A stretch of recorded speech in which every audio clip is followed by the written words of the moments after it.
Today, China launched new military exercises. China's military said today it's ready to Chinese drills near the Taiwan Strait, dubbed as हाल ही में China ने war exercise के नाम पर Taiwan के border में अपने 70 fighter jets and 11 ships भेजे हैं। ताइवान के मिनिस्ट्री ऑफ नेशनल डिफेंस का कहना है कि 45 एयरक्राफ्ट ने ताइवान के एयर स्पेस में भी एंट्री की है।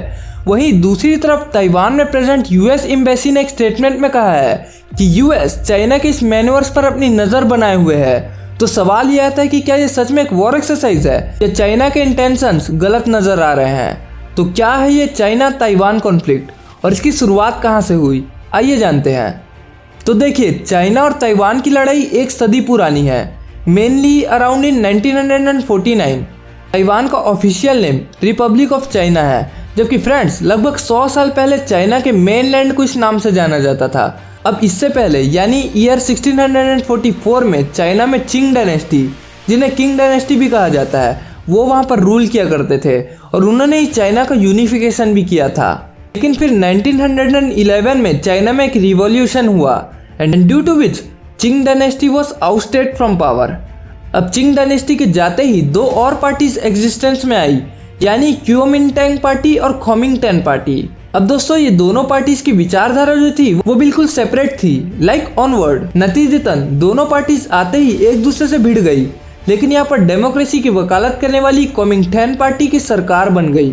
अब 1949 में माओ जेडोंग के नेतृत्व में, अब बेसिकली माओ जेडोंग जो थे वो चाइना के कम्युनिस्ट पार्टी के मेंबर थे, तो उनके नेतृत्व में कम्युनिस्टों ने कोमिंगटैन की सरकार के खिलाफ विद्रोह कर दिया।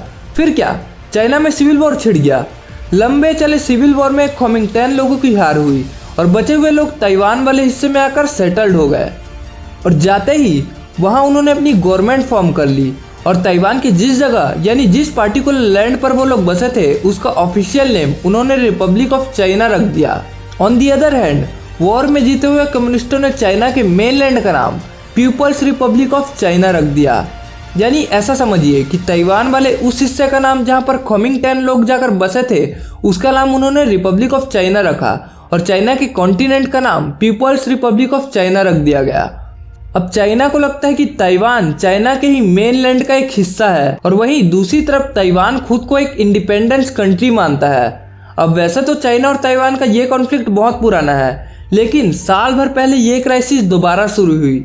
किसके कारण? इस लेडी के कारण। दरअसल इनका नाम नैन्सी पेलोसी है। ये अमेरिकन डेमोक्रेटिक पार्टी की पॉलिटिशियन है। दोस्तों, अमेरिका में प्रेसिडेंट और वाइस प्रेसिडेंट के बाद हाउस ऑफ रिप्रेजेंटेटिव्स का स्पीकर पॉलिटिकल फिगर पर सबसे पावरफुल माना जाता है और इस पोजीशन को संभालने वाली वह अमेरिका की फर्स्ट फीमेल लीडर है। अब लगभग साल भर पहले नैन्सी पेलोसी एशिया के कुछ देशों के दौरे पर गई हुई थी और बहुत समय से लोग एस्टिमेट कर रहे थे कि नैन्सी अपने दौरे में ताइवान जाएंगी या नहीं। अब नैन्सी जैसे इतनी बड़ी स्पीकर का ताइवान जाना, यानी वो ताइवान को एक इंडिपेंडेंट कंट्री के रूप में देख रहे थे और चाइना को ये बात बिल्कुल भी पसंद नहीं है।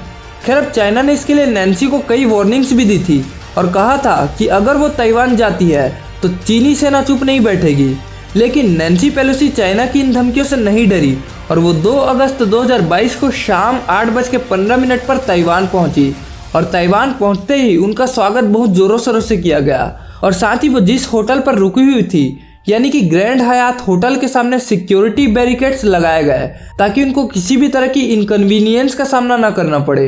लेकिन ठीक इसके एक दिन बाद यानी 4 अगस्त 2022 को चाइना ने फुजियान एंड जेजियांग प्रोविंसेस से 11 बैलिस्टिक मिसाइल्स एक के बाद एक ताइवान पर लॉन्च किए और दुनिया के सामने गिल्टलेस रहने के लिए चाइना ने इस अटैक का नाम दिया लाइव फायर ट्रेनिंग मिशन।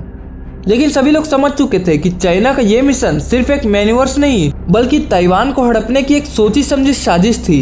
लेकिन अब सवाल ये आता है कि चाइना की तरफ से लगातार मिल रहे धमकियों के बावजूद नैन्सी पेलोसी ताइवान क्यों गई? तो इस पर नैन्सी पेलोसी ने वॉशिंगटन पोस्ट में पब्लिश ओपिनियन पीस में इस दौरे का बचाव करते हुए कहा कि अमेरिकन लीडर्स टेरेनिकल फोर्सेस के सामने घुटने नहीं टेकेंगे। आगे पेलोसी ने कहा कि हम ऐसे सिचुएशन में चाइना के साथ खड़े नहीं रह सकते जब वह ताइवान और डेमोक्रेसी के लिए चैलेंज बना हुआ है। फिर आगे जो नैन्सी ने कहा वो सच में सुनने लायक था। उन्होंने कहा कि ताइवान का दौरा कर हम डेमोक्रेसी के प्रति हमारी कमिटमेंट का सम्मान करते हैं और यह दोहराते हैं कि ताइवान और सभी लोकतंत्रों की स्वतंत्रता का सम्मान किया जाना चाहिए।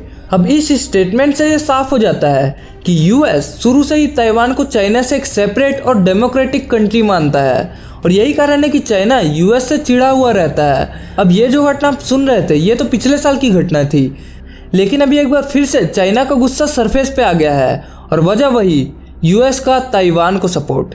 हालांकि इस बार नैन्सी पेलोसी वजह नहीं है, बल्कि इस बार ताइवान की राष्ट्रपति साई इंग वेन के कारण चाइना बौखला गया।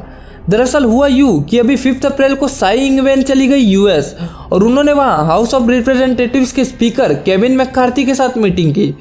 अब आप सोच रहे होंगे कि ये कौन सा नया नाम आ गया, तो दरअसल केविन मैकार्थी ने भी हाल ही में नैन्सी पेलोसी की जगह ली है, यानी अब वो हाउस ऑफ रिप्रेजेंटेटिव्स के 55th स्पीकर है। तो जब साई इंग वेन इनसे मीटिंग करती है तो चाइना का वही सेम रिएक्शन देखने को मिलता है जो नैन्सी के ताइवान आने पर मिला था। और अब चाइना ने 10 अप्रैल को 70 एयरक्राफ्ट ताइवान के बॉर्डर के पास भेजे, जिसमें से आधे एयरक्राफ्ट तो ताइवान के सेंटर लाइन को भी क्रॉस कर गए, जबकि चाइना और ताइवान के बीच हुए एग्रीमेंट के अनुसार ये एक इनफॉर्मल बॉर्डर है। अब चाइना की इस तनातनी से ये साफ है कि चाइना बिल्कुल भी नहीं चाहता कि ताइवान की प्रेसिडेंट साई इंग वेन और यूएस स्पीकर की मुलाकात हो।